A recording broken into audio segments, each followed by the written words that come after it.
Okay, let's jump right into this deep dive. We've been handed something incredibly powerful. It's a set of notes, really personal writing, that gives us this raw, unflinching window into a life lived right at the edge, from the margins. It's the kind of honesty that, well, it just grabs you and doesn't let go. Absolutely. And our mission here really is to work through this text with you. It's not just about reading it, it's understanding what the author's conveying about what it means to feel unclaimed, to be unseen, to simply exist in that incredibly difficult space. How does one even endure that, let alone find resilience? We want to pull out the core feelings, the essential insights, and really see the world through the startlingly clear, often brutal lens the author provides. And what strikes you immediately, right at the very beginning, is this central theme, being born between worlds. The author anchors it in a specific context, being half-caste in Zimbabwe, back when it was Rhodesia. And they use this phrase that just lands with such weight. It's a word that sounds like an accident. That phrase alone tells you so much, doesn't it? It encapsulates that immediate sense of fundamental non-belonging. And you're right, this deep dive means confronting some incredibly difficult truths. But by leaning into it, you gain a profound understanding of identity, of what belonging truly costs, and the human price paid when, as the author puts it, every border became a wall.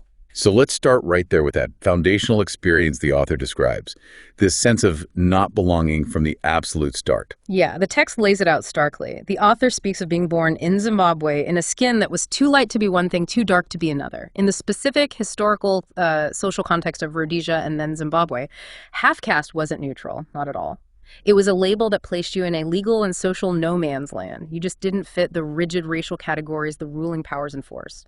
They were, in that defining phrase, half-caste. That's what they called me, a word that sounds like an accident. Hearing that sounds like an accident. It's just devastating. Yeah. It implies an inherent wrongness, like you weren't even meant to be. Yeah. And that feeling was their reality from day one, living in the in-between, feeling inherently, paradoxical. Yeah. Too much for one world, not enough for another. Exactly. And what follows from that early experience is the development of this incredibly poignant survival mechanism. They learn to shrink, to make myself small enough not to be hated, Right. but never small enough to be accepted. It's a heartbreaking strategy, born of necessity. External rejection forces this internal diminution, a constant attempt to disappear just enough to survive, but never enough to belong. And you see how that early conditioning shapes everything that follows. Absolutely everything. When you read about the author's current situation at 50, they are still caught in this agonizing legal limbo. It's a direct consequence of that historical lack of belonging. The picture they paint is incredibly stark. No job, no papers, no home of my own in South Africa. Just this prolonged, almost cruel visa appeal that feels like a cruel waiting game. It's a state the author described as being legally erased. Legally erased. Wow. The system permits their physical existence. They are, quote, fit to breathe, but denies them any legal standing, any right to participate or contribute. That line, but not to contribute, is just brutal in its simplicity. It really is. And you hear the echo of those common, thoughtless questions people ask someone in that situation, right? Why don't you go home? And the author's answer is so profound in its sadness. Where is that? I was never given one. Or why don't you work? The reality, I'm not allowed. These aren't excuses. They're statements of fact dictated by the very systems that denied them a place. It perfectly captures the vast chasm between casual assumptions and the lived reality of someone who is, as the author puts it, alive but in exile. It's not just geographic exile. It's exile from acceptance, from rights, from that fundamental human need for belonging. And the weight of that statelessness, that perpetual exile, it manifests as deep, crushing pain and loneliness. This isn't a temporary feeling the author's describing, is it? Oh, no, this is chronic. It's described as something crushing, a loneliness that doesn't come and go, but one that stretches across a lifetime, the kind you carry like a second skin. The author reflects on having lived entire years inside waiting rooms, inside silences, inside glances that said, "You don't belong here." Every interaction, every space becomes a reinforcing reminder of their exclusion. And what about that incredibly painful detail? Yeah. About trying to explain this experience. They say when they tried, the response was that they should be grateful for even being allowed to speak. That's a gut punch. It really is. It's the ultimate denial of their right to even voice their suffering. It silences the pain by framing any expression of it as ungrateful. And you see how deeply this penetrates because the author has this almost catalog-like memory of every instance of rejection. Every place that turned me away, the jobs I wasn't allowed to take, the homes I couldn't afford, the borders I couldn't cross, and the most devastating, the people who looked past me as if I was already gone. It's a history built on being erased, repeatedly.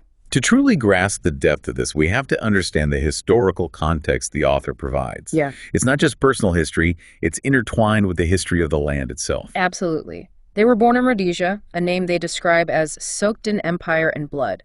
It was a place ruled by white hands who held the pen that wrote the laws and the guns that enforced them. In that rigid, racially defined system, children like the author were literally categorized as forgotten children, seen as half-human in their eyes. Right. They didn't fit into either the white or the black categories the regime created, leaving them invisible and vulnerable. And then came the dramatic shift, the revolution. Yeah. The author describes it with this profound weariness, almost cynicism. New flag, new leaders, new lies. There was perhaps a flicker of hope with independence, maybe. The idea that maybe, finally, under a government led by the black majority, they would be seen as brothers, part of the new nation. Right, you'd hope so. But the text reveals that crushing disappointment. They became strangers again, still viewed as too different, still too suspect, still not enough. The promise of a new dawn didn't extend to those in the in-between. Which brings us back to that fundamental question of identity that haunts the author. Where are you from? Their truth is devastatingly simple and complex. Nowhere has ever claimed me. Exactly. They describe belonging to no homeland, no people, no flag. It's a state of absolute non-belonging, a void where identity should be rooted. And this feeling of being unclaimed wasn't something that just appeared in adulthood, right? It was forged in childhood. Yeah. Created those deep defining stars. Yes. The text describes growing up not just in financial poverty, but in the rubble of poverty. That was a poverty of love, of safety, of place.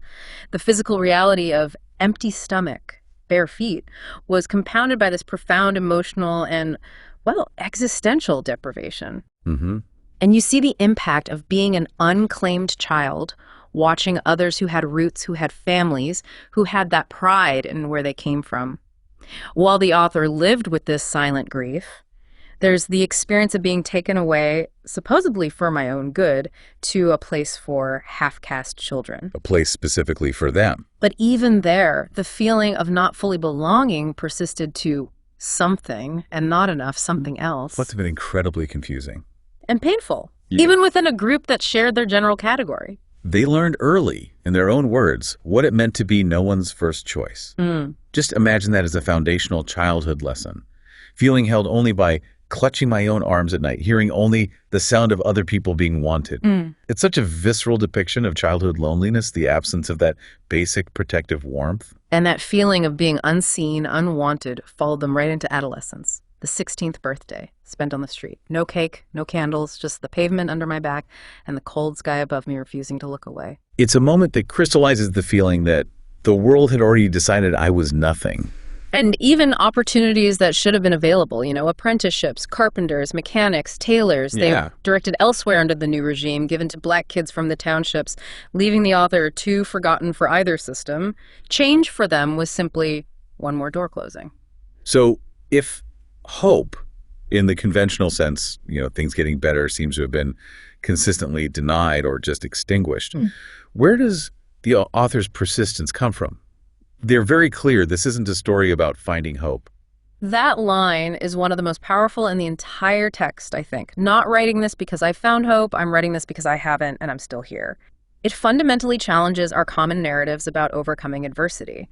It suggests a different kind of strength, one rooted not in optimism, but in a sheer, raw refusal to yield. What kind of refusal is that? Is it defiance or something else? It feels like defiance, yes. There's this sense of something in me refuses to die, a deep-seated refusal to let them erase me completely.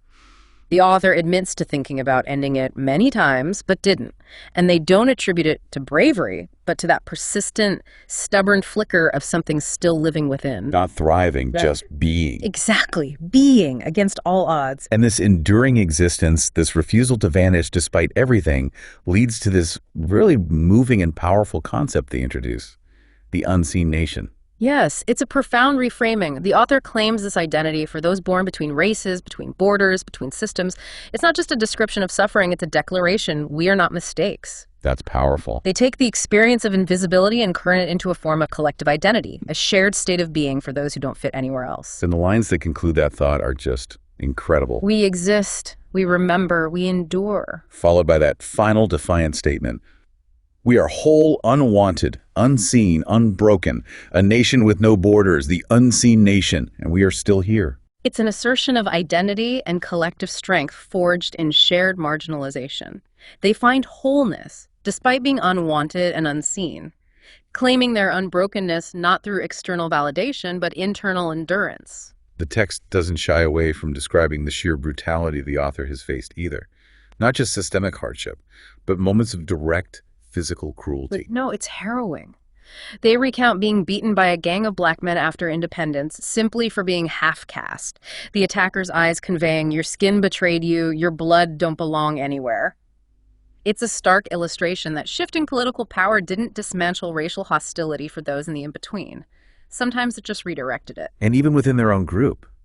The bullying from other half-caste children because of poverty, it's layers of pain. Layers upon layers, Yeah. even from those who might seem to share a similar fate. Then there's that incredibly poignant detail, the letter written to the King of England as a child. Oh yes, a child's last wild hope, a desperate plea for help or recognition. It's almost unbearable to imagine that small, hopeful act against the backdrop of a life that felt like a rigged game. And the likelihood it was just dropped in a bin, unread, uncared for, like me. Is a powerful metaphor for a life defined by being ignored.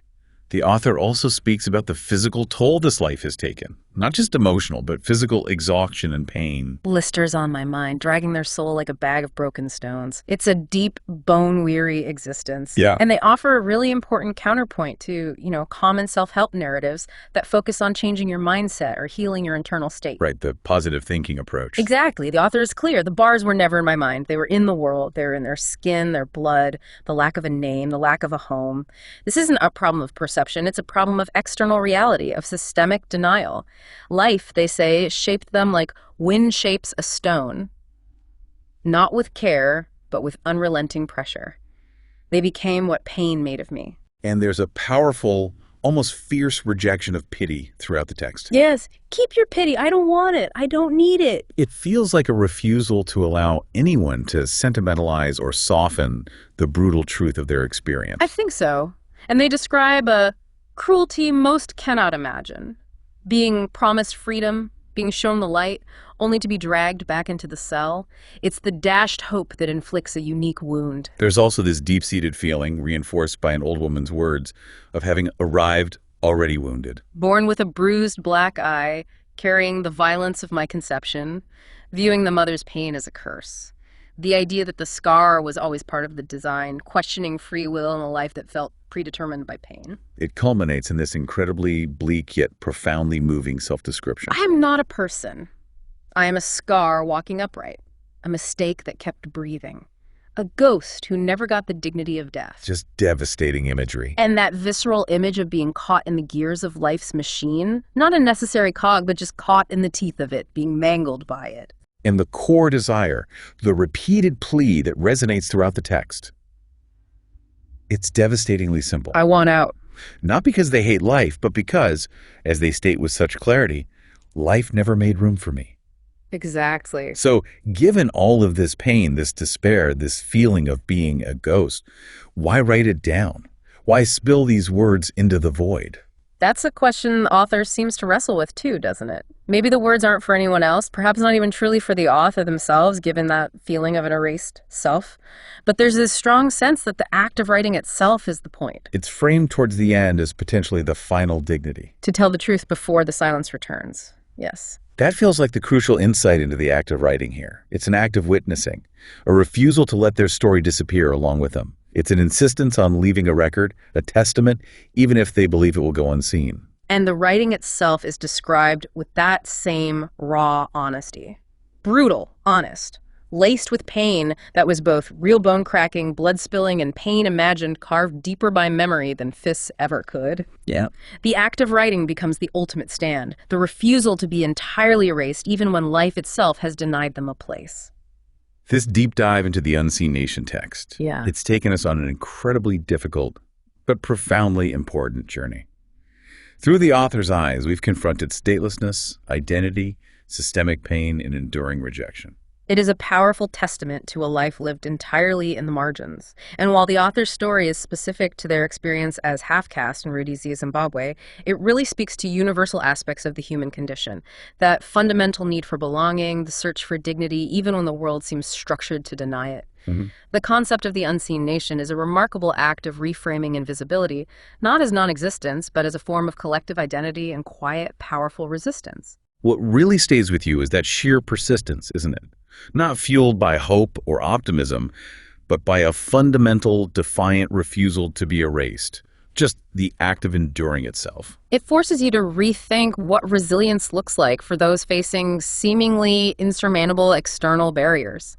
It really does. It's not always about overcoming in a way that leads to conventional success or happiness, but sometimes simply about the sheer act of continuing to exist when everything is set against you. And that leaves us with an important question to carry forward after spending time with this text. What does this story challenge you to think about regarding borders, belonging, and that quiet strength found in simply enduring when everything is designed to make you disappear? How do societies create unseen people?